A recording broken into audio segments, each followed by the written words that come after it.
Hi everyone, and happy International Women's Day and this beautiful day in London. But we're going to take you to more sunny places this afternoon. So today we embrace equity, and it is a real pleasure to see good friends who have been, long-standing friends, and to also welcome new friends to Athena40 and to Global Thinkers Forum. And thanks everyone who is attending online our 5th Athena40 Global Conversation.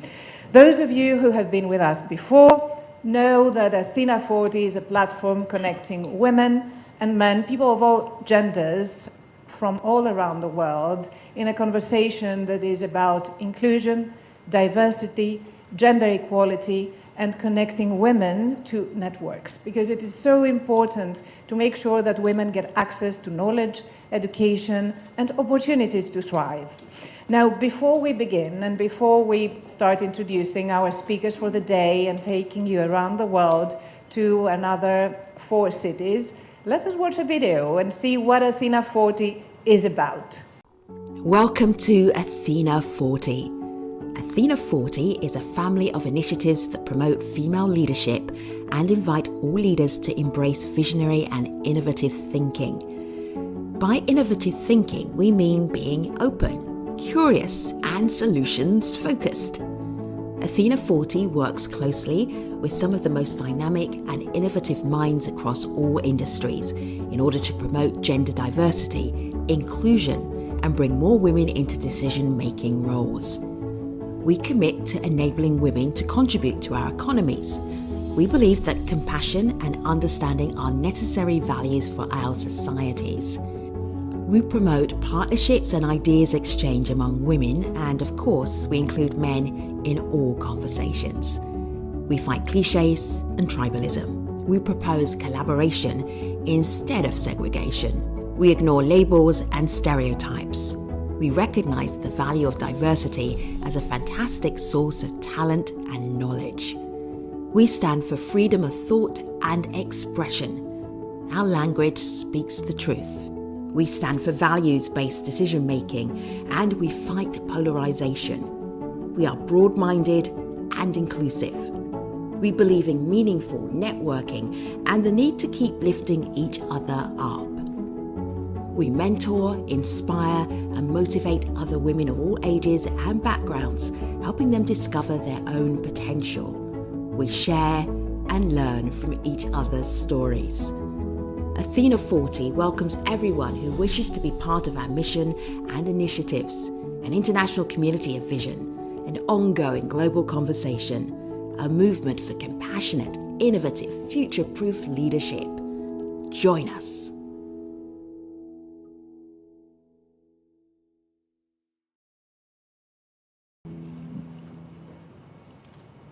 So this is what Athena40 is about: entrepreneurial thinking and embracing change and connecting with people around the world. Athena40 has partnered with the Conduit Club for a 2nd year for this international event, which is promoting gender equality. We couldn't think of a more perfect partner. The Conduit Club here in London shares the mission and the vision to create a better world, and that is absolutely crucial in this world, which is so complex and so difficult to understand these days. So thank you to Paul Van Zyl and Rosie and Eddie and the entire Conduit team for supporting us. To give you the context for today, we will connect live with 4 other countries: the Athena40 partners in Pakistan, Sweden, Lebanon, and Jordan. And we're going to have our 2nd panel, which is hosted by the Evening Standard. We have all been working non-stop for the last 7 months, I would say, for this event, over so many hours to bring together these amazing speakers and experts around the world, to bring these panels together. And of course, we are absolutely grateful to these organizers and partners who make it happen locally. I'm going to come to you, Paola, shortly, but not yet. What's the time now? We have 1 minute. So we will start by attempting to connect to Beirut first. Can Beirut hear us? Is Miriam Sphere there? Hopefully the God of Zoom is going to be on our side. The weather hasn't been on our side. Yes, I'm here. Miriam, hello there. Good afternoon. So I would like to make a brief introduction to you. The Arab Institute for Women, which is a pioneering organization that supports women in the MENA region. And you are celebrating your 50th anniversary this year. And I would like to commend you for the work that you have been doing over the past 5 decades, because Lebanon, as we know, has been torn by decades of war. And sadly, every year, the economic situation and the social situation is getting worse. So we will hear from you, Miriam. Would you like to introduce your speakers? Our panel chair before. Yes, hi, can you hear me? Yes, we can. Okay, hi Elizabeth, thank you so much for this opportunity. So I have here with me Dr. Samira Urfali, who's a retired associate professor and former chair of the Department of National Sciences here at LAU. I have with me Dr. Tamara Al-Zain, Secretary General of the National Council for Scientific Research for Lebanon. I have Dr. Nancy Fayyad, who's a research faculty, postdoctoral research fellow at the School of Pharmacy at LAU, and she's the winner of the L'Oreal Award. And I have with me Ms. Jocelyn Kadi, who's the founder and director of Recycle Lebanon. Thank you so much. Thank you very much, Miriam. I know that the conversation, as in every year in Beirut, is going to produce some very insightful findings, which, and that's the purpose of Athena40 and that global conversation, is to take them away and see how we can raise more awareness around what is happening in Lebanon and the other countries. Now, let's connect to Amman. Amman, can you hear us? Our long-standing partner in jazz, and I can see Mary Nazal being there. Good afternoon, Mary.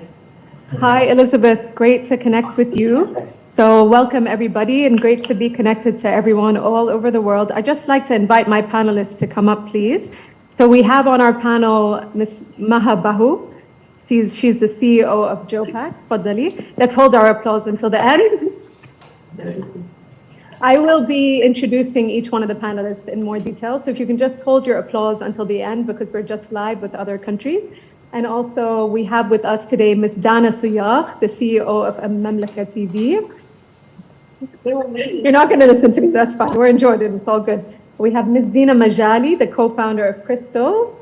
And last but not least, we have Ms. Reem Smairat, the founder of Womotive and Phoenix. Thank you, Mary. And with this opportunity, I would like to highlight that in Jazz and my startup, you are a long-standing partner of Athena40, and we couldn't be prouder for this collaboration and the friendship that we have over the years. We launched Global Thinkers Forum in Jordan 11 years ago. I can't believe how time has flown. But under the leadership of your CEO in Jazz and my startup, my friend, my very good friend, Dima Bibi, the organization has been thriving against adversities and odds. It's not an easy world out there, we know that. But you have been doing such great work for youth and women in Jordan, and thank you for being by our side. I know that the British ambassador to Jordan has opened the event today, and we would like to thank you, Her Excellency, to thank her for her presence. And now from Amman, let's go to Pakistan, if Pakistan can hear me, to welcome a new partner, the National Incubation Center in Karachi, which similarly to InJazz, they create supportive ecosystems for tech-based businesses and business ideas, and they actively help women entrepreneurs in Pakistan. Our Athena40 chapter in Pakistan is led by Ambassador Atiya Mahmood, again, one of the founding members of Global Thinkers Forum when we were in Jordan in 2012. We continue for a second year the collaboration and partnership with Ziauddin University, and I do apologize from now for my pronunciation, but I would like to highlight that Ziauddin is one of the top universities in Pakistan, and I'm thrilled to see the fantastic women which are next to Dr. Owais. Apologies if I'm not pronouncing your name correctly, but please introduce yourself. I would like to welcome you to Athena40. Thank you very much. My name is, you pronounced it perfectly fine. My name is Dr. Chen, and I'm an IP expert, and I've been associated with academia, consultancy, and the professional experience revolves around intellectual property, law, and management. We're going to introduce the panel with me. Shamim Rajani, she is the MD and Chief Operating Officer at Genetic Solutions, and she's also the founder of Port Girls. Thank you for joining us. Syed Sana Shah, she's the head of program at NIC Karachi, and she's leading the NIC Karachi at this point. So thank you, Sana, for hosting this, and welcome. Then we have Diana Sakia. She was also part of the 8th cohort at the NIC Karachi, and she's the CEO and co-founder of Bachelor.pk. Then we have the odd one out, Amber Rahim Shamsi. She's the director at the Center for Excellence in Journalism at the IBA, the Institute of Business Administration. And last but not least, Hira Vajat Malik. She is a director. She's the director at Assimilis and a clean tech activist at heart. Yeah. So.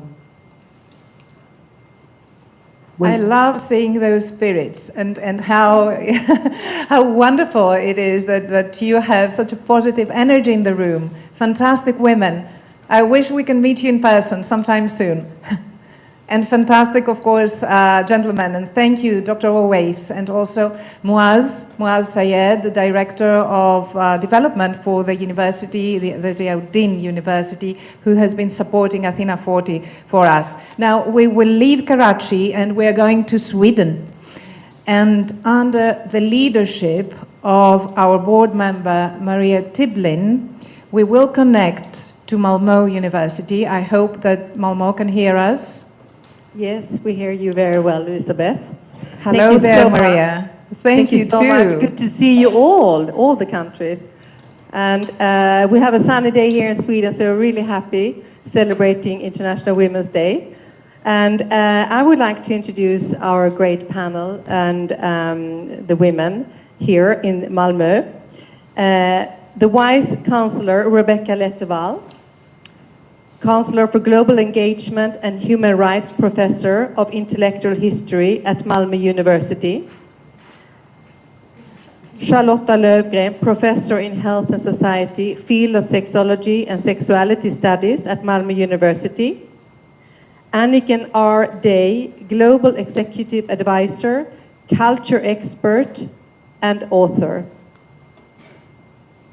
Josephine Edvall, Senior Advisor and Communications Experts of Hygiene and Health at the company Essity. Charlotte Jung, CEO of Duxiana and Founder and Director of Endbright.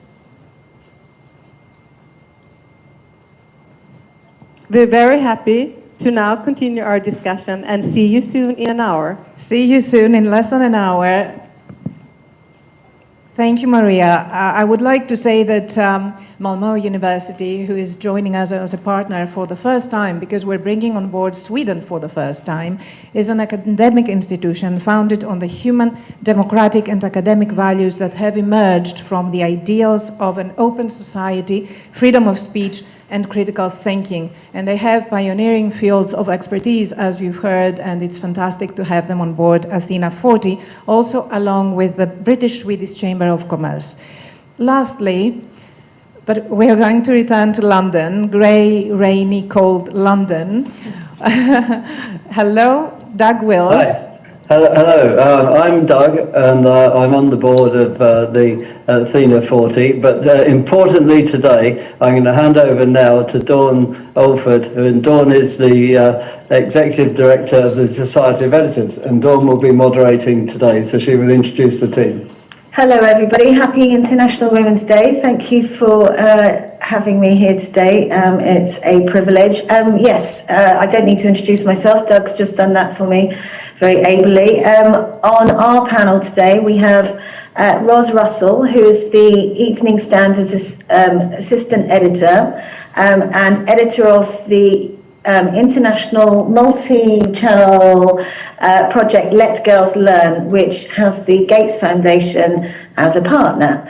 We also, on the media side, have Caroline Gamble, Assistant Editor of The Independent, whose area is particularly news, which also includes foreign affairs. In terms of policy and politics, which we will also be addressing today, we have Judith Diamond. Have I got the surname correct? Thank you. Who is the lead global advisor for Polio Plus National Advocacy Advisor. She is also chair of the representatives to the United Nations and to the Commonwealth. I hope I have most of that correct. Again, we'll see you in an hour, so it's going to go very quickly. I'm so sorry. Bella Evidenti, I've forgotten somebody, who has been the executive of the United Nations and supports charities across London. So we'll hear much more from them and we will report back at the end. Thank you. Thank you, Dawn. Thank you, Doug, and all your panelists. We have 41 speakers around the world. Every year there's so much energy and buzz and anticipation, so we're very proud and very thankful, and I will be back to you in about 50 minutes. Now let's come back to our room here, and allow me to introduce my good friend and board member, Paola Diana, an activist, social entrepreneur, how shall I call you? I know. I do too many things. An agent of change. You are an agent of change. Can I ask all cities to go on mute, just to make sure that, yes, we do not have any noise. So over to you, Paola. Thank you, Elizabeth. We're in your hands. Thank you. It is a pleasure to be here with you today. And first of all, happy International Women's Day to all of you. Let's celebrate our power. Let's celebrate women. Because we are the pillars of families. We are the pillars of our communities. We are the pillars of our society. Never forget your power. This is the day to reclaim your power. And as I always say, we need a Women's Day every day. That's one in one ear is not enough, totally. But welcome to all of you to the 5th Global Conversation of Athena40. We thrive with women who are thriving, connecting with each other. We are here to inspire others and to get inspiration. And we're here today particularly to talk about innovation and why it's so important for women to be part of the STEM revolution, of the artificial intelligence revolution, because we have to make a change in the world by giving, our point of view, the way we see the world. So let me introduce you to our incredible guests. First of all, of course, Elizabeth. I'm honored to be her friend and to be a member of Athena40. Elizabeth, she's a journalist, a writer, and a social entrepreneur.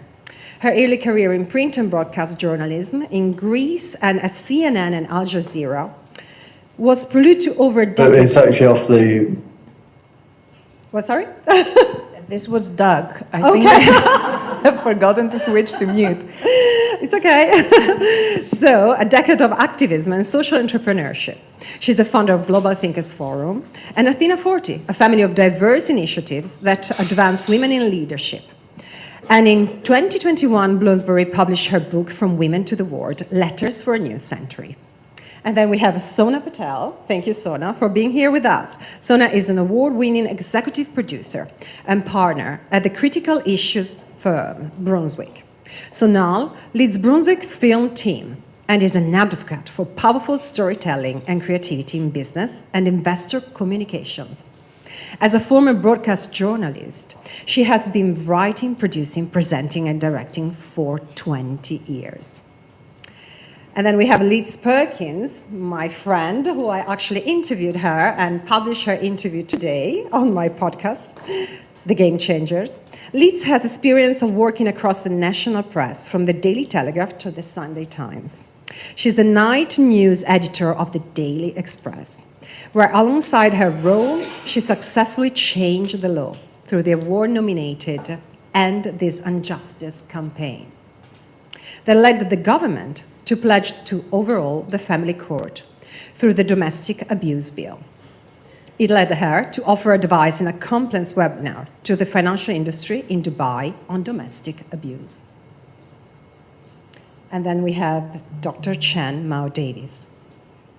She's the founder and CEO of Anya, a multi-award-winning femtech startup using cutting-edge 3D technology and AI for breastfeeding and early parenthood support. Before Anya, Chen had a dream career, working on visual effects of blockbuster movies, including Gravity and Blade Runner 2049, winning Oscar and BAFTA awards in Best Visual Effects. Thank you. You're incredible, all of you. And today we celebrate all of you because you are innovators.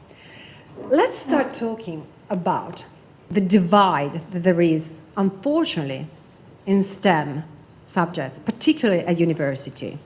And I would like to ask, first of all, Dr. Chen, Mao Davies, because maybe she knows something that she wants to share with us. Why is that there is still this divide? And how could we make a change in order to include more girls and women in studying these subjects? Thank you. Firstly, it's an honor for me to be here and to be here speaking at on International Women's Day. Talking about STEM, I have a few things to share. Firstly, I came from China. I grew up in China, and it's a similar situation. Not many women are in technology, and we have a stereotype view about what an engineer might look like, what a scientist might look like. And when I came to this country, by the way, I always had a dream to work on Hollywood movies. Coming to this country is part of my path and journey into visual effects. But when I was in the university here, learning my master's and then did my PhD research in computer graphics and animation, you see very little women in the kind of STEM education, in the STEM career, and also when I moved into the kind of industry and work in various technology companies, I'm probably always the only 5% everywhere I went. And when I was in the visual effects industry back in 2011, when I just kind of started, there were only about 50 R&D specialists like me in the whole Europe, and there were probably only five women. Yeah, 50 altogether, but 5 women. So it's always a lonely place to be when you are in the tech industry. It's hard to not have a mentor. It's hard to not have a woman who is successful, who has done it, to tell you how to navigate this. So for me, I think a lot of it is about role model. It's about the mentorship. It's about that representation, that face you can relate to. If we can show girls and women that you can be an architect, you can be a scientist, you can be an engineer, you can be an entrepreneur, you can be, because you can see people like us in those positions and eventually try very hard and be successful, that will inspire them to get into the STEM career. Of eventually. course. Yeah, it's fundamental, right? Visibility goes hand in hand with power. Exactly. So Sonal, you are an expert in visibility, of course, leading, Brunswick. So what can you tell us about how can we give girls and women more visibility in tech in order to inspire other girls and women to join? Well, I think we have to take a step back, actually, and look at what some of the research tells us. And that is that, that girls think that STEM is often for boys. So lots of research has been carried out. In one particular study, researchers spoke to 12-year-old girls, and they said, I don't think STEM's for me. I think it better suits boys because of boys' personalities and boys' behaviors. In the same study, lots of teachers were interviewed, and more than half of them said, actually, I do think that unconscious bias comes into the equation when we think about boys and girls in STEM education. So there's something to be done there to address negative stereotypes. Why are girls veering away from STEM education? At what age do you think that happens? Well, I think some of the critical research shows that it's happening in secondary school or in high school. So girls from 12 to 18 need to know, look, women and girls around the world consistently say we want careers that help people and help the world, right? But what they're not seeing are that there are amazing opportunities in STEM to do just that. So not only do we need more women in STEM further education, we need to show young women, young girls in that really early age period what's out there for them, and we need to be able to show them who those role models are. I mean, you said we don't have enough role models. If you can't see it, you can't be it. So, you know, I think the sector has then a responsibility to show young girls what it could be like for them. When you go further up, university-age students, they're leaving, they're considering where they'd like to work in the world, who those prospective employers are, and they're looking a little bit closer than I ever did at where I wanted to work. They're looking to see if that employer's diversity and equality policies align with their own thinking. They are going on a website to see what the gender pay gap report says for that employer. At Brunswick, where I work, we publish our gender pay gap report. We use, you know, software, analytical software in London and in the Americas to help us make sure that we're achieving you know, the gender pay gap and ethnicity pay gap that we want. So, you know, there's lots out there, and young women are looking. They're also looking at jobs that offer mentorship. Yes. Mentorship is very important, and here I come to Elizabeth. She's the master of mentorship. But you know, Elizabeth, I would like to also understand, what do you think? It's only about policy making, so it's only our policymakers who should change the laws in order to help women and girls be more interested, or the private sector? I think both, but I will go a bit before then. I will go to the family and the schools. And I will go to the family because I think it's extremely important to inspire and encourage and build confidence in girls from an even younger age than 10 or 12, from the age of 5 or 6 or 7. And that's why I think it's important to have programs that are going to educate parents. And we need, of course, the schools' help. And the schools need to be helped by the government and the public sector and the private sector. And one of the programs, for instance, that Injaz has been implementing in Jordan for years now is they have been working with the CEOs of some of the biggest companies in Jordan. And they are delivering 3 times a year a dedicated program, or I think it's a weekly program, delivered to schools. They are 12, 13-year-old students and pupils who attended, and then they take a month away, and they are with the CEOs, and they receive training as to how they can become entrepreneurs. So it is very much about cultivating that passion for something, which in our case today, what we are discussing is STEM, right? Science, technology, engineering, and math.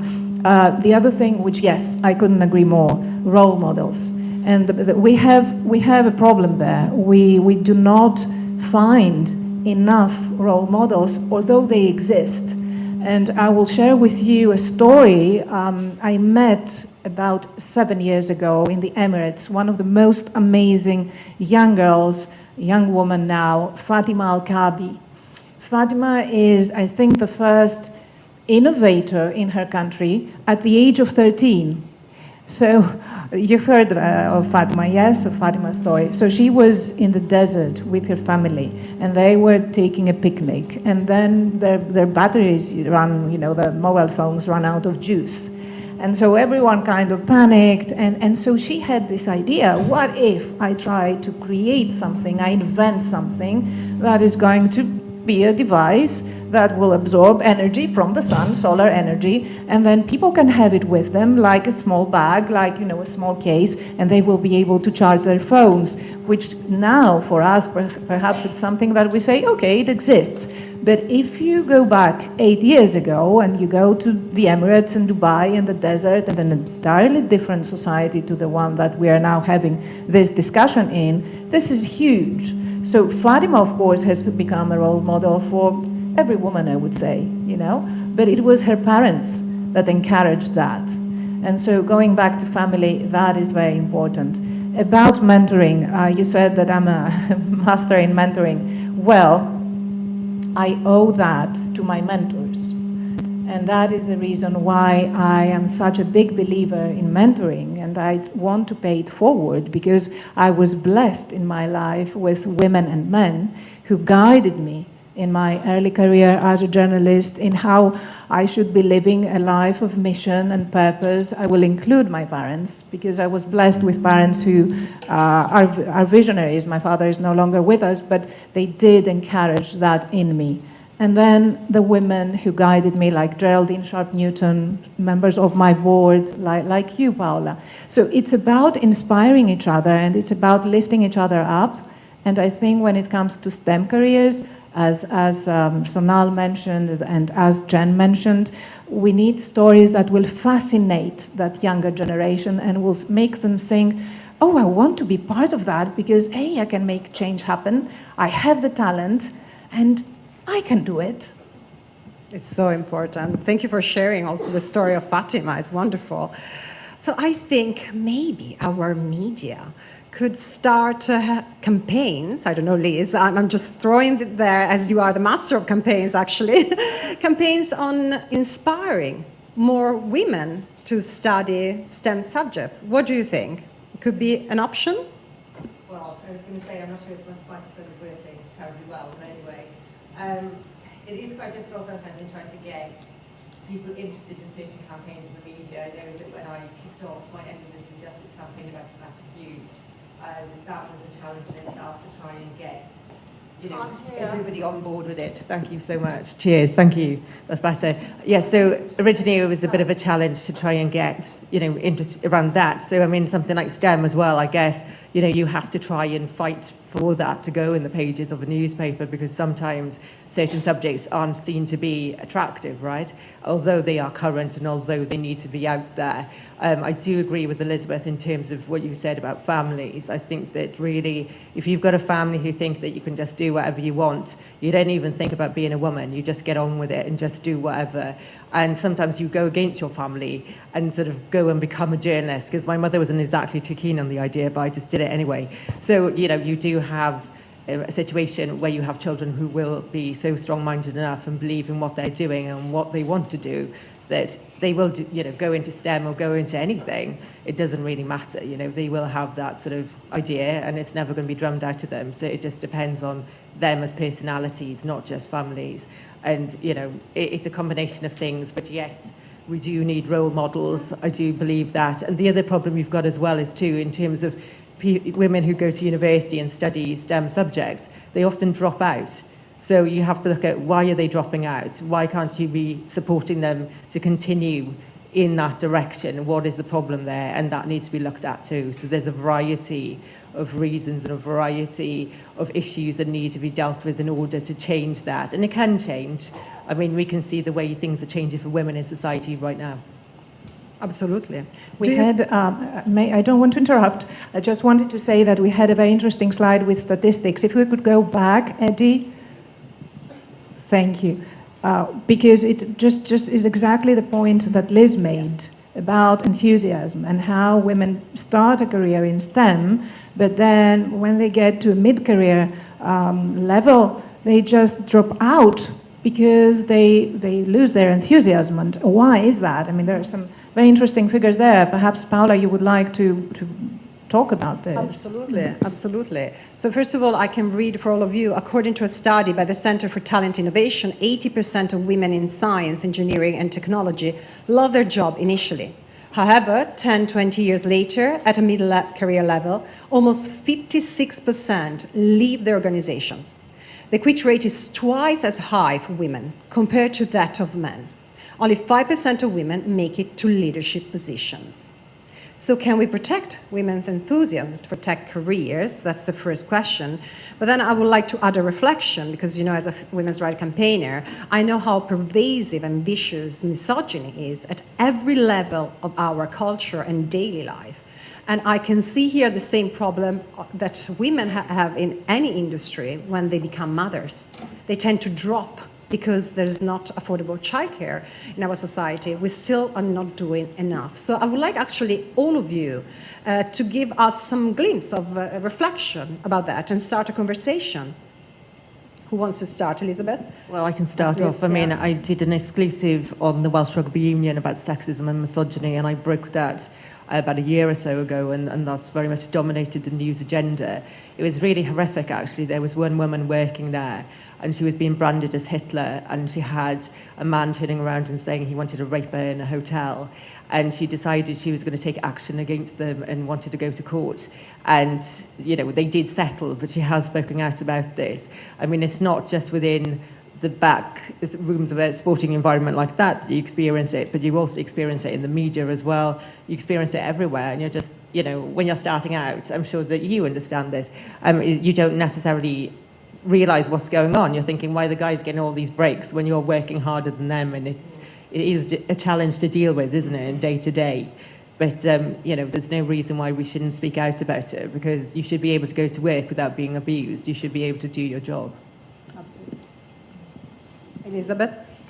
Yes, 2 points from me. One is that the private sector needs to make sure that women receive training in their careers, because it's I believe in lifelong education, because knowledge gets very outdated these days, and I think that it is necessary that the private sector and the public sector as well, but I'm just emphasizing on the private sector because they have the money to do it.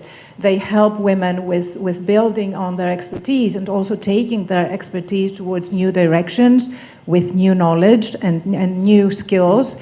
That's one thing which is necessary. The other thing is that we talked about mentoring, but it's important and necessary to also take on board sponsoring.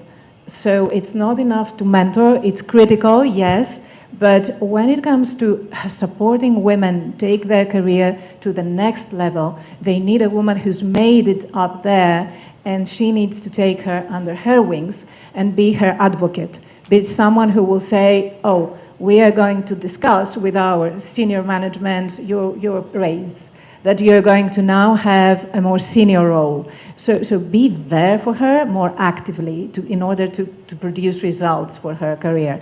The other thing which is very important, and that cuts across the practical but also the psychological, I think that women, we do not support each other enough. Very often, actually, I will use a word which may sound extreme, but I think there is some truth there. We maul each other. Instead of encouraging, instead of nurturing each other's creativity and being happy about each other's successes, there's something there which we need to, break down. We need to absolutely support each other. And I say the psychological because one of the discussions on International Women's Day, but throughout the year, is also about the imposter syndrome. Why is this? It's because we don't have enough confidence about our abilities and about our capacity, which is huge. And on the other hand, you have, men truly believing in themselves and promoting that, And so that is something that is reflected on other women, and we need to change that. So these are my 2 points. Very interesting points. And I think maybe we can, have a conversation with the public after about that. Dr. Chen? I really want to carry on a bit about the imposter syndrome because I have that. I'm sure lots of women and men have this. So sometimes we think there are tons of people better than me for this. So why should I try for this even? But actually, one of my most respected mentors told me that don't worry about trying your best but still fail, because trying your best is already a success. Yes, I love it. Think about it again. Every time you think you're not good enough, just tell yourself, I am the best version of me. Every time I try, I will be a better version of myself. So give it a go, and we all can do it. Another thing I want to add here is I have been in the tech career for over 20 years now. And I can really see more and more women drop out. Why? My personal experience becoming a mother is that it all become a little bit too much, because when you are in a cutthroat, male-dominated industry where every year new graduates come in and they have full of energy. They have all the time in the world to perform, to learn, to progress. And when you become a woman who are pregnant and had a new baby, you're going through a very vulnerable stage of your life. Your life priority has changed. You have given so much to your organization already, but now it's time for you to nest, to have a family, to actually be a mom and a career woman at the same time. And I don't think society is doing enough to support women in the workplace. And a lot of times women feel like they are pushed out of their workplace. They can't give their best anymore. And that's our problem. We want to be perfect. We want to be 100% for doing everything. We want to be a great mom. We want to be a great career woman. We want to give our best. And if we can't do it, it is actually quite soul destroying, personally for me. When I returned back to work the first year, I was burning out so many times. I was disappointed about myself. I was crying in the bathroom. I want to quit. I don't know if other people can relate to me, but I had that really strong feeling of maybe it's not for me anymore. Maybe I should quit. But one other thing I have learned from my entrepreneurship journey was, at that time I was juggling my film industry day job. I set up this business to support Anya, to support parents and, pregnant women. And I was also looking after 2 children. So I was sometimes working 100 hours per week to balance it all. I actually feel like women can be a superwoman. We can be someone we couldn't imagine how strong. We sometimes can be so strong without conviction, without passion, without dream behind us. We can achieve anything. We sometimes just need that bit of support, that kind of empathy from your workplace. People listen to you. You can be open to them, and then they give you a little bit of support and understanding. That could actually be enough for you. And then that will be enough to push you forward and, to the next stage of you. Thank you for sharing your personal story and for being so vulnerable in front of all of us. I think she deserves a round of applause. Thank you. We are all superwomen, but we don't realize that, right? Because we have the Wonder Woman syndrome. We have to be always the best of the best, but that's not human, right? Sonal, what do you think? Well, you're exactly right. We are superwomen, but we shouldn't have to be. And I think for me, the question is, how do we protect women's enthusiasm for tech careers? Well, first of all, it's about pay equity. Pay me the same as everybody else is getting paid. Pay me what I deserve. And that's going to keep me going. Picking up on what Elizabeth said, the sponsorship point, it's a really big one. Mentorship and sponsorship, we see that women will stay in their job when you are mentoring them, when you are sponsoring them. Also, offer flexibility. If Chen had come back to work and I was able to say, hey, what about this hybrid model? What about this remote model? What can we do? Can you job share? Women are more likely to look at benefits like that as really appealing to them. But one thing we haven't covered, I think, is male allyship. Let's educate the men. Let's talk to them about their unconscious biases. Let's talk to them about what we're going through. And, an interesting study was done where people at several tech firms were interviewed, and the women said, 90% of women said, I've experienced microaggressions in the workplace. 80% of the women, all of their peers, 80% of the men said, this is a wonderful place to work, had no clue about what women were experiencing, and said, this is a great place for both men and women to work. And then when they were interrogated a little further, they thought about their comments, and they said, oh yeah, more than half of them said, maybe I have patronized other women in the workplace, or maybe I have been unfair or left women out. So there's a lot to do around male allyship, and I think that would go a long way to helping women want to stay in their jobs.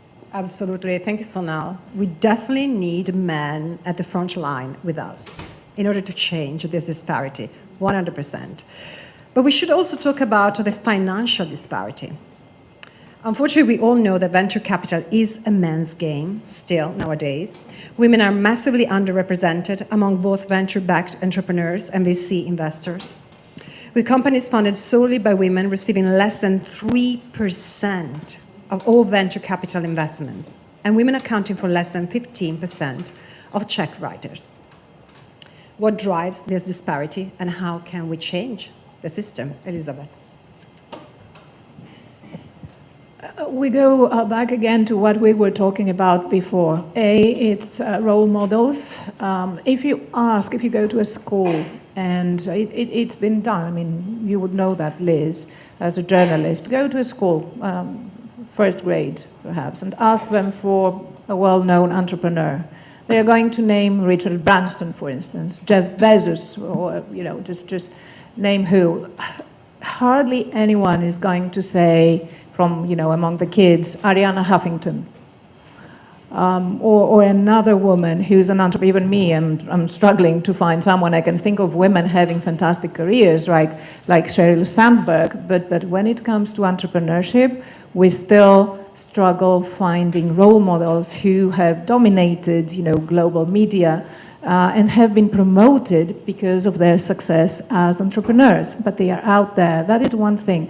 The other thing is that it's a matter of trust, and that is a main problem in the VC arena, which is a ruthless arena, and it's money, and everything that is about money, it's transactional, and as we know, the Silicon Valley is one of the most difficult places to access, difficult places to raise money, difficult places to, even after you raise money, to actually create something that will be embraced and it will not be taken away from you as an entrepreneur, because you will be diluted out of the company that you have created.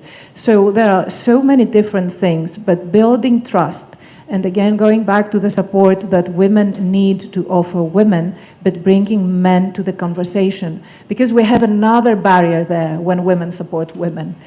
Male-dominated VCs do not support women entrepreneurs that have been supported in the first round by women, because they're thinking, oh, they are supporting each other. It's not about the business, it's because they want to lift each other up, which is insane. So creating more alliances and educated men and male entrepreneurs, and perhaps building more alliances that will approach and create centers similar to the Silicon Valley in the States, but in other parts of the world, which are nascent. They are happening, and they have been happening for a while now, but create such connections in order to be able to raise the bar for women entrepreneurs, I think. Absolutely.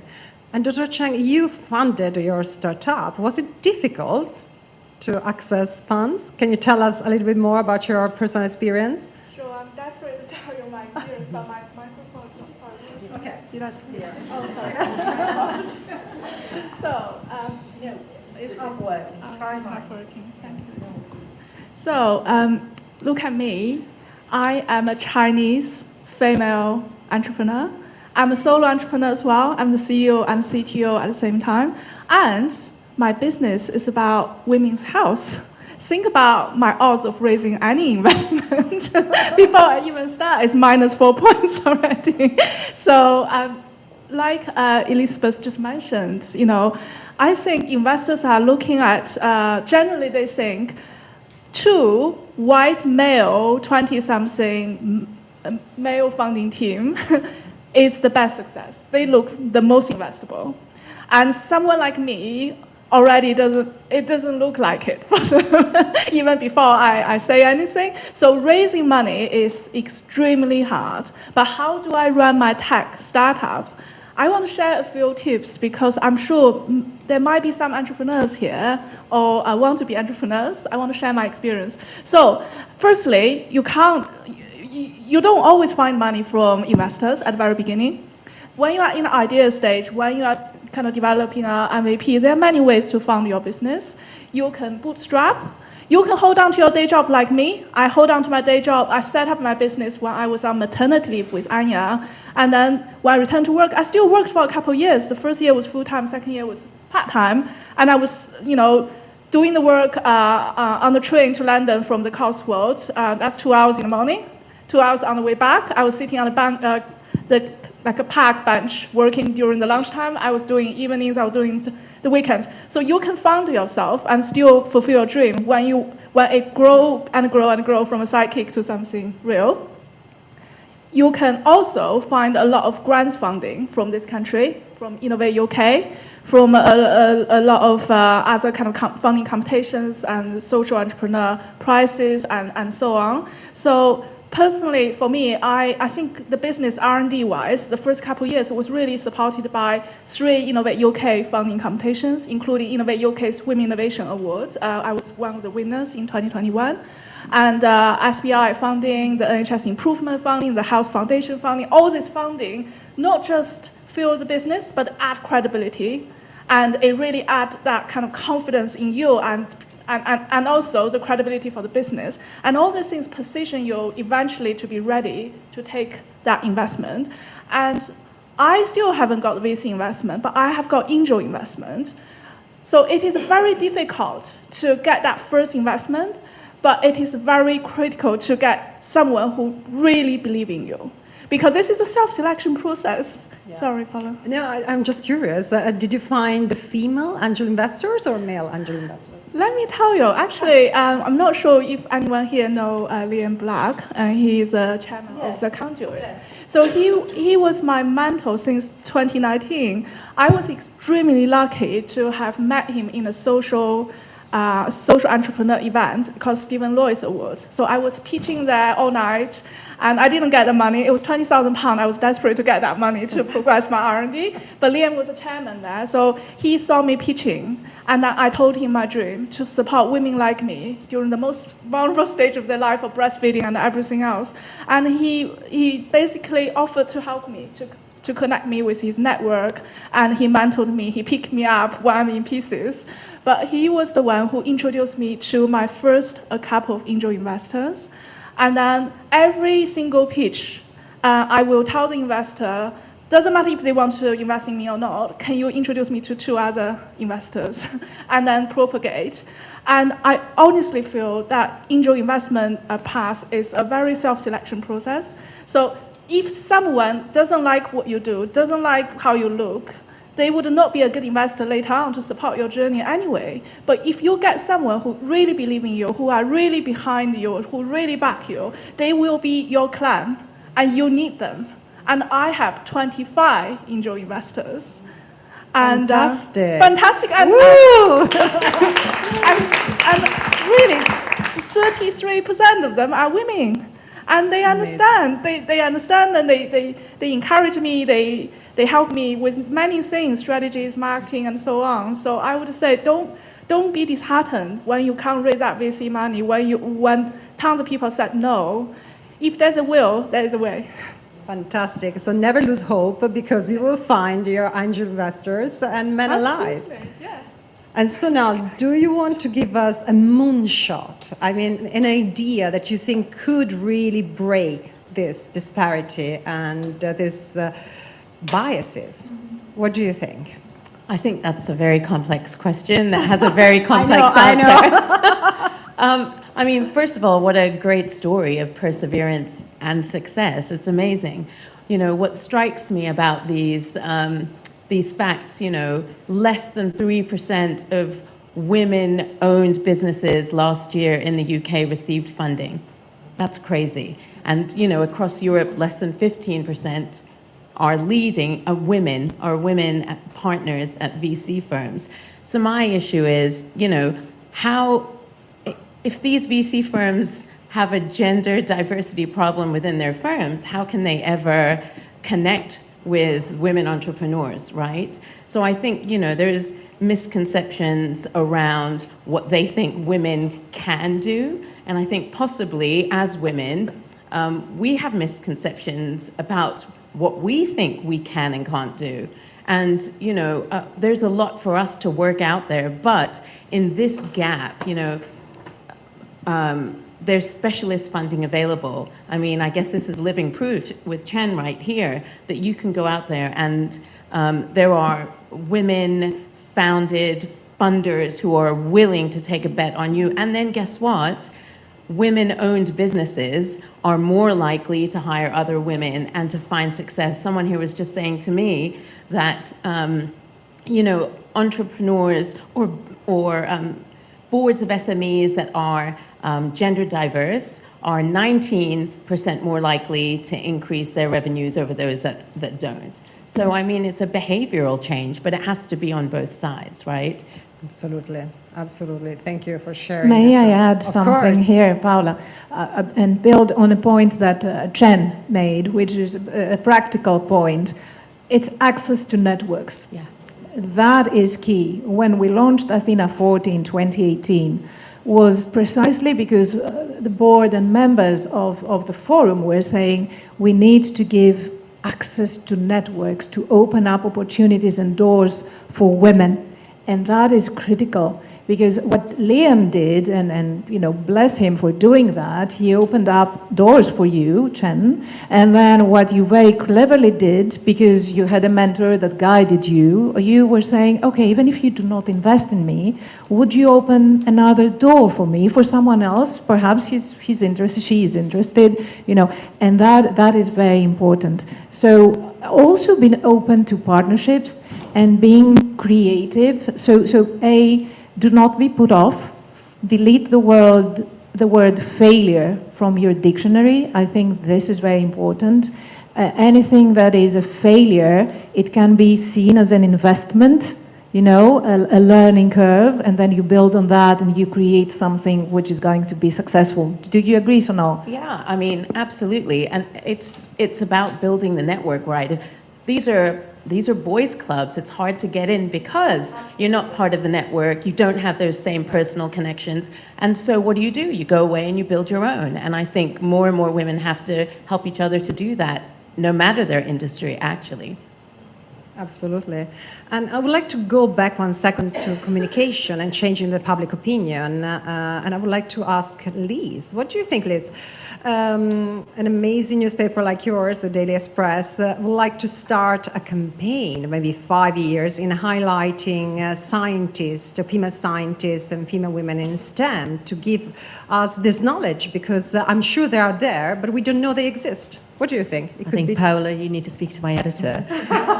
You seem very determined in us having this campaign and just doing that over the next few years. I mean, who knows? I mean, that is potentially possible. And if there is, a way of doing it, then why not? But clearly there needs to be some kind of change in narrative that allows women to be able to say, look, yes, I want to pursue this career, and there aren't these barriers. I can just do it, and I can just embrace it and just be themselves. And yes, you're right, there needs to be a certain change to allow that to happen. But yes, I'll give you his number at the end of this now, right? Fantastic. So stay tuned. Maybe at the next global conversation we will surprise you. So, do you have any question for our amazing speakers? Not yet. This is at the end. Okay. of the round. I'm too fast. Well, it's a good thing. But I was wondering if you would like us to talk a bit about the social or technical part. I mean, what is it? We talked about the digital divide. But what is the social divide, if you would agree with me? And how does technology and innovation help women voice their issues or shine a light on social issues? Yeah, please. I mean, you can start sharing, because I know we have some data related to that, right? We do. And talking about data, one criticism when it comes to data, which are very important because, of course, we can measure and monitor progress and we can benchmark when we collect data. But at the same time, it is very important to map and audit data, because there is a danger there to take it as a given that data provide us with an objective picture of what's going on out there, and that is wrong.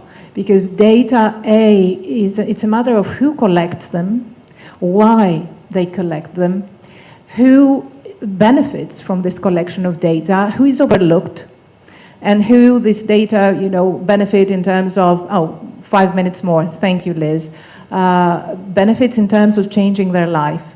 So we need to make sure that we take a critical approach towards data and we bring on board the more nuanced stories, like the discussions we have here in this room, but also what's happening now in Pakistan and Lebanon and Jordan and Sweden. That is one thing. The second thing is that what has happened with technology is that women around the world, have access to more, to facilitating applications, let's say, and they are able to sell their expertise, whatever that expertise may be. I mean, some of them, they are fashion designers, and now they can sell online. Others are translators, and so they can offer those services online. There are so many opportunities out there. But also, and I don't want to take up the time here, to shine a light on phenomena in their societies which are not captured by data. If I have time at the end when we do the live Q&A, I'm going to share a specific example that I have in mind. But over to someone else. Absolutely. Social disparity, I think everything is connected here, right? We are just connecting the dots. And it's like a catch-22 situation. But we have to start somewhere, right, in order to make a change. And I truly believe that women are here to make a change because this is our century, right? We are the factor for change. So I think each one of you could make an impact in your own industry in order then to have a ripple effect all over in our industries, right? That's why I think singular responsibility is key. So now, what do you think your industry could do in order to change this disparity? Well, in the creative industries, it's a little bit different in each sector. I work in specifically corporate film, and actually, let's look at our crews. Most of the crews I work with are white, male, able-bodied men. Well, I said male.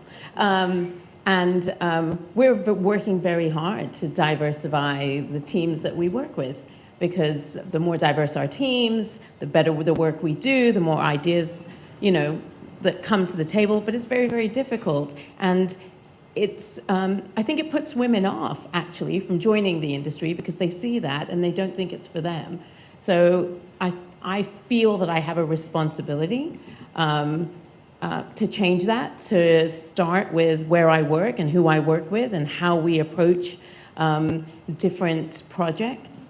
And I think individual responsibility, if you're eager for change and you want to see that change, is kind of a big deal. And yeah, it's hard work, and not everybody wants to shoulder an additional burden to everything else that's going on in their life. But if you have any power at all and you can do that in your space, and that's where you start. And hopefully, if I can do that a little bit, then other women in my team will feel inspired to do that, and so on and so on. Absolutely. Chen, what do you think? Thank you. I have two things just very quickly. So firstly, I think because of my experience in the male-dominated industry, I told myself if one day I can run my own business, I can be the leader of the business, I will make women have a good time in the business. I will make them not have my tears, and I want them to thrive. So there is a girl in my company, I will not talk about her name. So she told me one day, she said, Chen, if I didn't work for you, I don't know where I can work. I'm not employable, because she's got 2 children, both have kind of really special needs, but she is such a bright and driven and passionate person. She just needs that flexibility. She needs to be able to work from home. She needs to just find time to do her jobs, fitting around her family. And I gave her that, and she was so grateful for it. And she gave me 10 times more than that flexibility I give to her. I feel like women need that empowerment. They just need to be allowed to be that great. We can be career women and great mom at the same time. We need to be empowered. The second very quick thing, I know we'll run out of time, is that I think we need to be creative to inspire girls and women into STEM career. Because if you think about maths, learning maths, what can you do with maths? When you have a great maths, you can work in banking, you can work in computer science, artificial intelligence, you can work in films. Let's think about that Paddington Bear movie, and when Paddington come out of the bus, we worked on this particular sequence. So that needs math, physics, everything. How to have that Paddington Bear coming out of the bus, have the hair damped, and then the hairdryer makes the hair so fluffy. right? And then how the hair is floating to be the most realistic. That's math, that's physics, that's chemistry. That's also STEM career in this sequence.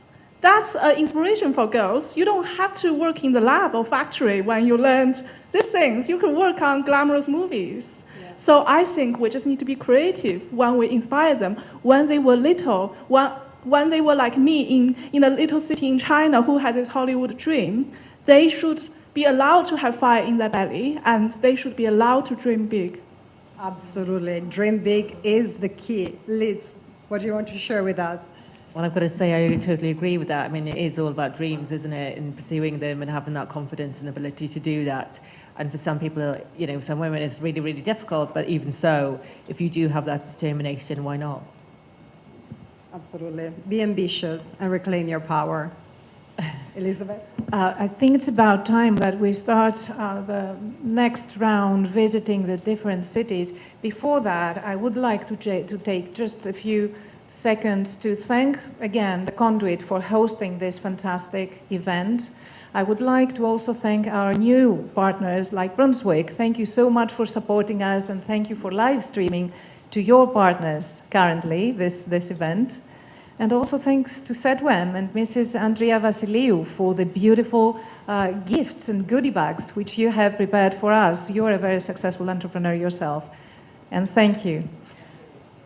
Now, going back to where I started from, I think it was Beirut. Can we try to see if the god of Zoom will be with us again?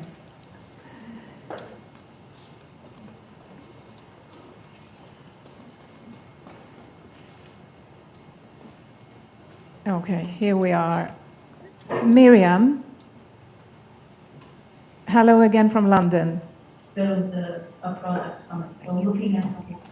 Okay. Yes, hi, I'm sorry. We're still deliberating. So, hi everyone. We had a very interesting discussion related to the importance of women in science, the importance of data, why is it important to follow the advancement, the importance of partnership and strategic collaborations on the level of the digital arena, the importance of one being patient when working in STEM, being ethical, the importance of overcoming all the challenges that are available in Lebanon, the importance of access to girls to be able to learn more about the importance of science, having a career in science, and why it's important.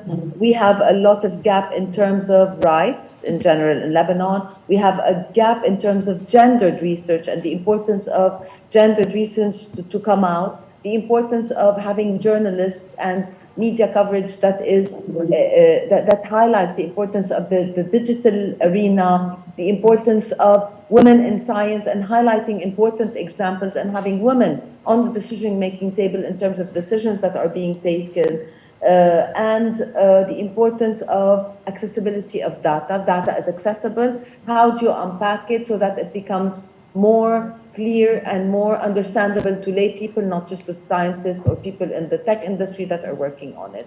So basically, we will be continuing our conversation, and one important element that came out of it is the collaborative work that we would be doing with having like the importance of mentors and the importance of role models and the importance of one thing that we as an institute might be working on the importance of training journalists on working in the digital, talking about the digital sphere, what's happening in the digital sphere, and about the importance of journalists showcasing science and women in science. Thank you so much. Thank you so much. Hi, Miriam. Thank you. Thank you so much for that. I have a quick question for you, because you've been going through a very difficult situation in Lebanon, and I was wondering, because of also the pandemic, how is the situation for women? Things over the last, let's say, 3 years, are things worse than they were 3 years ago when we had this conversation and connection to Lebanon? I'm referring to women specifically. Yes, because like they're the general inhibitors, if I'm going to say, in terms of the laws, personal status quo, the nationality law, we spoke about that, And there are so many other things like the economic crisis. So like 80%, I don't want to give numbers because I want to be accurate, but a lot of people are below the poverty line. We do not know the statistics in terms of women working in the informal sector. There's a lot of dropout in terms of school. We were just talking about how, because of the economic crisis, more and more girls would be relegated to maybe public schools, or even there will be a lot of dropout in terms of schools. So yes, the situation is bad, simply because of the economic crisis, simply because of the fact that there are so many luxury, there's so many taken for granted things that now are considered luxury for us, unfortunately. Not to mention the rise in terms of violence against women, femicide, etc. So yes, the situation is not great. Well, we are all by your side, and we will keep raising awareness around those issues, because it's important to always step outside our microcosm and connect. Thank you so much, Miriam, and happy 50th anniversary for the Arab Institute of Women in Lebanon. And thank you for this. Thank you for having us. This panel. And let's move on to Amman. Can Mary Nazal hear me? Hi, Elizabeth, can you hear me? Hi, yes, we can, Mary. Over to you. Just to say to our comrades in Lebanon, you know, our hearts are with you, in Jordan always. Elizabeth, we had a great discussion. It was very intense this year, and there was more audience involvement, which was amazing, and we're going to have more discussion with the audience now. So we have some bullet points I'd like to share with you. So I'll just go through them. The first point is how we should actively be considering how can we use tech for the greater good. Gender equality within the tech industry has resulted in the exclusion of women. The digital divide occurs when access to tech is limited, resulting in unequal access to information. To attract more women in the labor market, we need to create safe and comfortable workspaces, including work from home options, addressing childcare and transportation obstacles. Encountering misbehavior and discrimination is crucial to women's success in the tech industry and in all industries, actually. Discrimination and bullying against women persists in the workplace.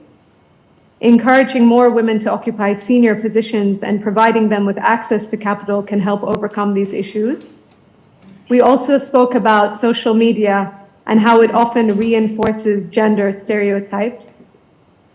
And finally, we spoke about Injaz's financial literacy program and how it's provided women with greater access to financial and tech information in an attempt to equip women to be change makers in society.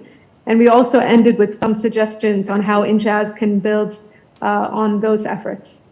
Thank you, Elizabeth. Thank you very much, Mary. And I was talking to our audience here in London about Injaz's programs and how you engage with schools and with 13, 14-year-old entrepreneur, well, not entrepreneurs, but aspiring entrepreneurs, by giving them this opportunity to learn from the experts, to learn from successful and established business people in Jordan. Thank you so much for that, and we're going to leave you to it. You will continue the conversation in the room with your live Q&A. Thank you, Injaz and my startup. And let's move on now to Karachi. Dr. Owais, how did your conversation go? Can you hear me? Am I audible? We can hear you. Perfect. Thank you once again. So I'll be presenting the rapporteur's report from Karachi. During the 5th Athena40 Global Conversation, which was hosted in NIC Karachi, Pakistan, a number of issues related to women's empowerment were discussed. One of the major challenges highlighted was the lack of access to basic education for women in Pakistan.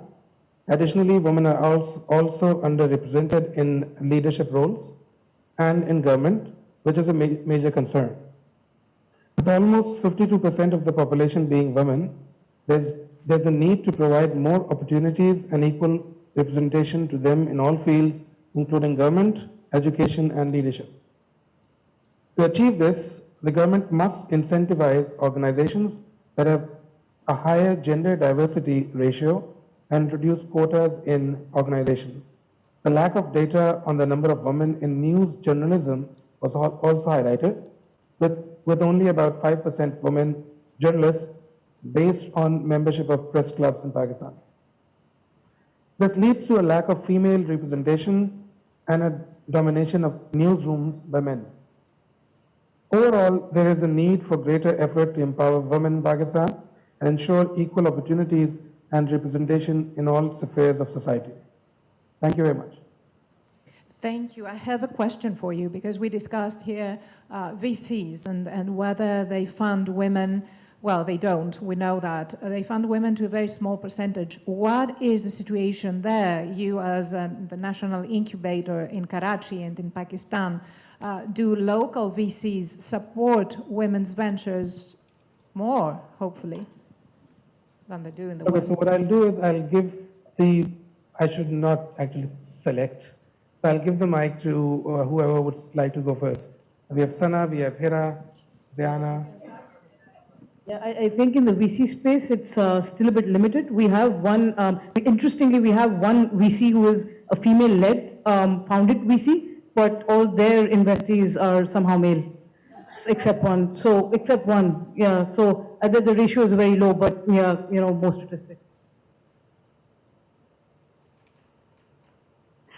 Yes, I think Hira very rightly said that only one VC firm led by two females, and I saw a beautiful post by her today morning only that, you know, how she just gave birth to a daughter and the journey so far.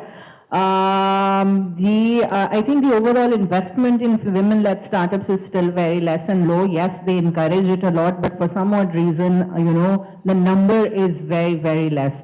So even let's say if I talk about the startups incubated at NIC, yes, there are many startups, women-led startups like Ziana's and many others who have won a lot of grants, but at least not at here at NIC, I have seen any women-led startup to, you know, come that far. I think Ziana, I would just give it to Ziana. Yeah, I think definitely the VC space in general is still quite nascent in Pakistan. It's just over the last 3 years that we've seen a lot of local and foreign funding in the VC space. So it's still very new. And I think as a female founder, raising capital is also, again, because it's dominated by men, it is a little bit of an intimidating space to step into. However, I would like to definitely add that there's a lot of programs that are being run both locally and internationally to get female founders ready for those VC-backed conversations, those VC-led conversations. Conversations with accelerator programs, conversations with VCs.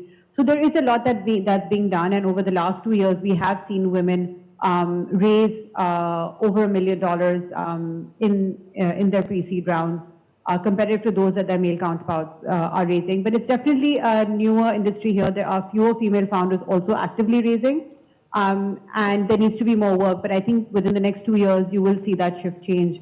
A lot of VC funds have taken this seriously and are realizing the potential, just simply because of the fact that female population in Pakistan is so large, that women-focused businesses are becoming more and more of a priority. So we will definitely see this trend change, and I'm hopeful about that. Thank you for that, and hats off to you. It's fantastic to know that this progress is happening in Pakistan. So well done. Thank you. And moving on now to Sweden. Can Maria Diblin hear us? Yes, I hear you. Hello, Elizabeth. Hello, Maria. So, hello from the first Athena panel discussion in Scandinavia. We hope to be able to share important inputs from women to the corporate and academic world on how to improve gender equality on an organizational, national, and global scale. Here are the main points from our panel discussion at Malmö University. Sweden is a pioneer in implementing sexual education worldwide and is currently revamping it by renaming it Sexuality, Consent and Relationships. To promote inclusivity and address structural views on sexuality through norms and behaviors. This is particularly crucial in a world where digital dating is a growing trend. Digital innovation and corporate strategy can mitigate the gender gap in divorce as traditional family structures evolve and divorce rates rise. With the women taking the lead in divorce and facing financial strains, corporations must take responsibility for their employees in non-traditional family arrangements. In the tech industry, only 27% of the workforce are female. The industry has a bad reputation, making women not apply, while men also like to keep it like this. We see both structural and cultural problems. To change this, we need to work together, men and women, by acknowledging the importance of gender. Let's have hope. Even as a lot of numbers of gender equality look daunting, it's getting better. To increase the positive trend in an increasingly digital world, we can increasingly leverage communication and partnership in the corporate world to educate both women and men in gender equality. That was from Sweden. Thank you very much, Marianne. Thanks, big thanks to all your panelists and the Malmö University. I was myself very impressed when I heard that the university has introduced that field of sexuality studies. So I commend you, and I would like to know more, and we would like to have a panel specifically on that. I'm sure that it will be very important and very insightful. Thank you. And now moving on to the other London panel, hosted by the Evening Standard and Doug Wills and chaired by Don Alford, the chair of the Society of Editors. Can you hear us? Hopefully you can hear us. Can you hear me? Yes, we can. Okay, now you'll be pleased to hear that I didn't say a single word during the discussion.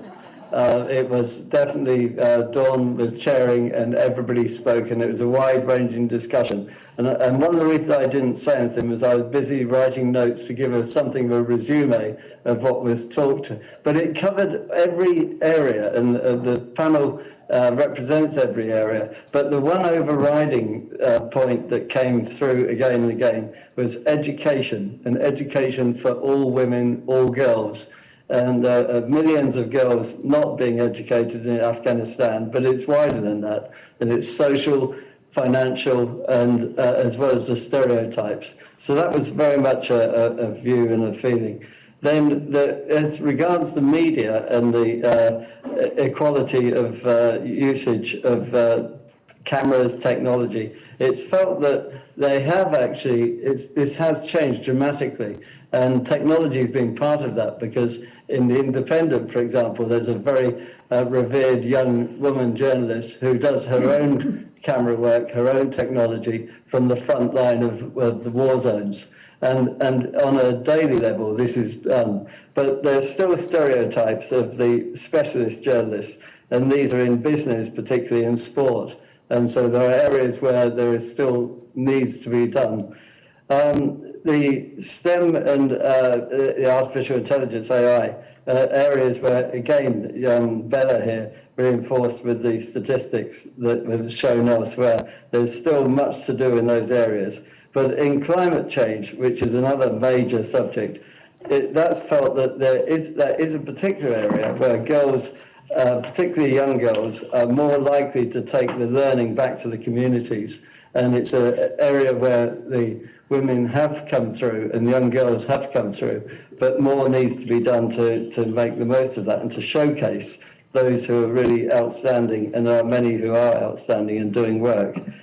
The importance of continuous training was also brought out by Judith here, and this was something right through career, and along with networking, and for women to help other women once go through the process and have gone through a career structure, and to go through. And that was felt to be something. But again, reinforcing something that's been said from Sweden, that the women to be on more boards, corporate boards, and to be interviewing panels, because they control the finance, and the finance often controls the resource, including education. So it's education for all, and we came up with where we'd like to be in 5 years.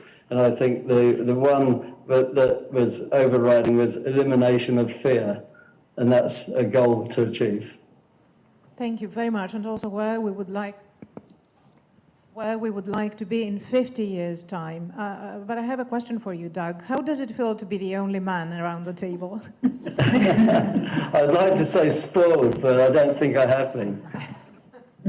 Thank you for the amazing work that you do, and for supporting Athena40 and women and gender equality. And thank you everyone for this fantastic panel. Yeah, and so if I can thank everybody here, and Dawn particularly for moderating a very intelligent and very skilled group of different people. Thank you. Thank you too, and we're now back in our room here at the Conduit Club, and time for live Q&A, which means that we have 10 minutes to hear from all of you and welcome your questions. Let's break the ice. Hello, hi. Actually, I don't have a question. What I have is just to say that I lived quite the same of many of the women here in terms of job. I used to work long hours, but then when I became a mom, I decided to, well, my son was 4, my daughter was 2, and new joiners came, long hours around the night, and I couldn't handle it anymore. So I decided to quit. But I thought I would call myself a quitter, but after some time I realized that no, I can do something else, and this is maybe the best thing that happened to me, because I started also a small startup. And Dr. Chen, I saw you also talking to Women's Innovation Award, because I also applied. I wasn't fortunate to get it this time around, but hopefully I will apply again. But just to make sure that we do not sometimes appreciate what we can do, but we can do loads. And this is just a message that being recognized in what we are able to do is what we need, like a push, because we're not as aggressive as sometimes men in the work environment. I don't know how, if women around here and men would agree with me. I don't feel myself, even if I have a small startup, I don't feel as aggressive in decision making, maybe because I'm a mom, maybe because it's our DNA, but this is something that in education should be taught to women. Know what you want to say it out loud, and don't be afraid. So thank you very much for this forum, and thank you for listening to me. Thank you. Hello, I'm another Elizabeth, and I'm an old Elizabeth.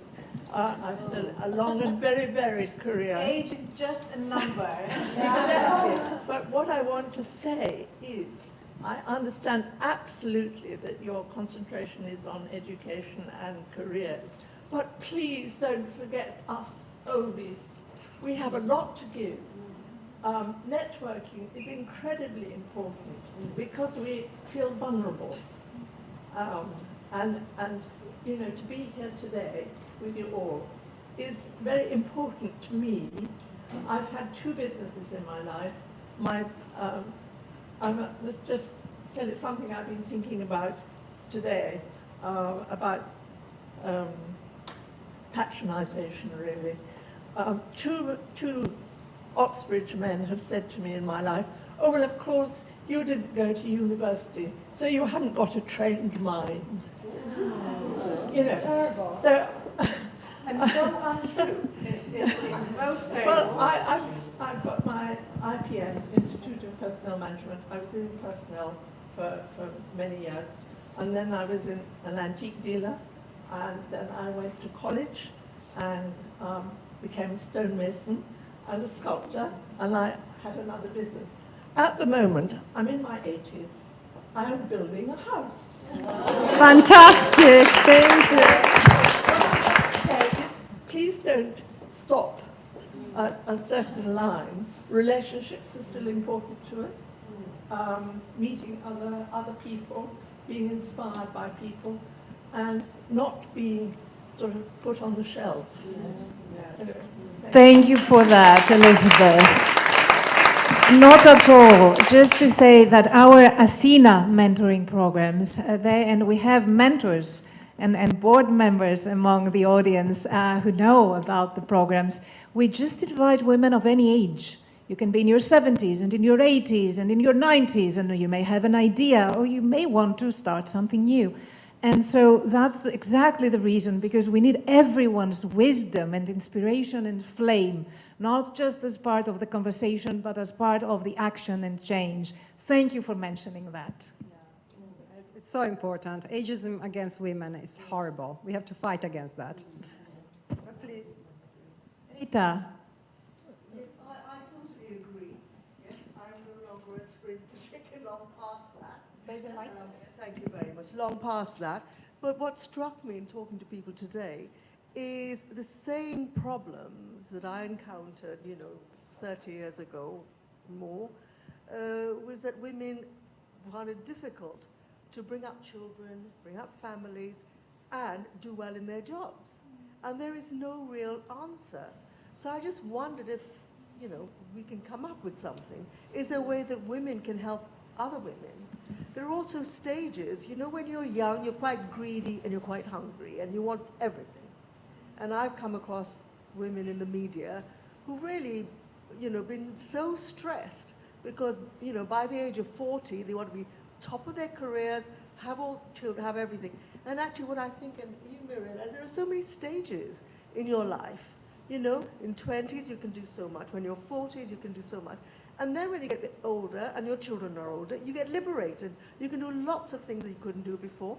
And who knows, I might join you in building a house. So thank you. Thank you for this. Thank you. Thank you. Can I add something to that, Rita? Yes. Earlier, Elizabeth, you said something about, women can really maul at other women.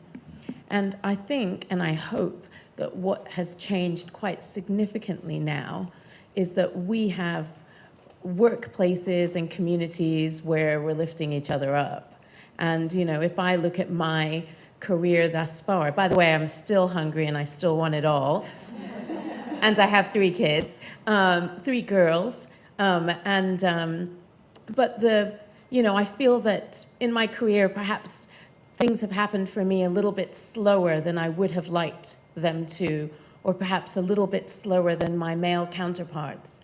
But, in the last 5 years, it's the women around me who have helped me get to where I am, and I'm deeply grateful to them. And we don't have to maul at each other, and I think fewer and fewer women are, right? And I absolutely attribute much of, the opportunity that I've been given over the last few years to amazing women whom I work alongside. And so I want to be one of them for the other women who are coming up in my team and teams across the firm I work in. And so, so hopefully we're seeing a lot more of that and a lot less mauling, right? Absolutely. It has to be. Thank you, Sonal. Just very quickly, I think in terms of supporting new moms, we need that sisterhood. We need to have that village, Although it's not physical village that we see in the past, mom and sister and friends help to hold your baby, help to comfort you. But I think we can have that virtual village. And in Anya, in the Up House building, there was that sisterhood, at 3 o'clock. If you are desperate in pain and you are most vulnerable, you can talk to other women and know you are not alone. I think a lot of times it's very important to just know you are not the only one. Just to know that other people have been here before and how to cope, I think. Thank you.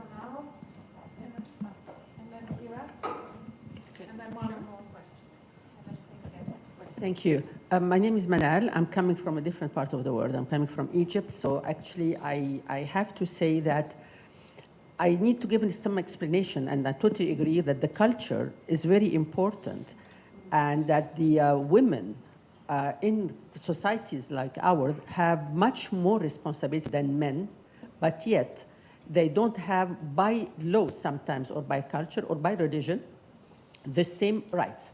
And when it comes to finances, and especially if we're talking now about the technology requires some peace of mind. I mean, if you are a developer, you need to be really focusing, and you don't just stop because you have your child that is crying. But I think what we have found last 2 years with the COVID, that when women started to be at home, taking care of the kids and managing their business, we have seen a lot of improvement of women in the entrepreneurship, because they are taking care of their house, the kids are safe in a way, and the women are able to work properly and to be more in the creativity and the innovation. The financial issue is still problematic, because in some of the society, maybe you're not aware of that, women sometimes they need the man endorsement in order to get some finances. I mean, especially if you're not working or if you don't have your own money.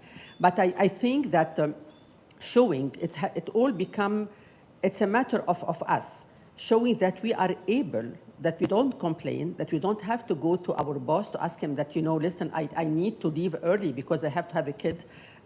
If we are managing to show them, and with COVID, it helped a lot. I mean, they have seen that women are able to, and now the society are imposing some quotas in the board of directors across the board in Egypt. Now there is a quota. You have to have 30% women in the board of directors, and so I think it is by law and by customs tradition that even in the parliament now in Egypt, I'm talking that there is a quota. Even if they are not qualified to be MPs, they have to have MPs women. So I think we have to impose ourselves. I mean, and we have to show that we are capable and not to withdraw. And it is the finance that need to be addressed, and it's very, very important for that. Thank you. Thank you, Manal, for these very important points. And before going to Kira, I would like to welcome Nur Deniz Tunçer and Kara, who have just entered the room, and they flew from Turkey to be with us today. Nur Deniz, who's a good friend, she's also she's an exceptional woman. She is the president of the Guide Dogs Association in Turkey, and she is the person who actually introduced this association to Turkey. And so welcome, Nur Deniz. Thank you for coming.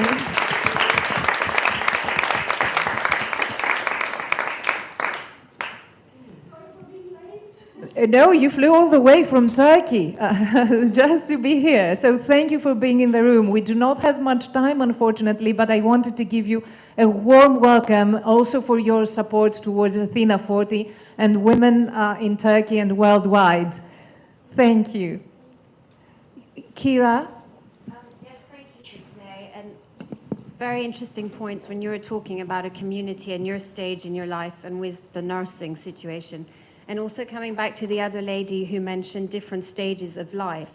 I've been quite shocked recently. I'm 51 years old as of yesterday, and recently divorced. And I was shocked to hear the discrimination against divorced women. And that comes back to pay disparity.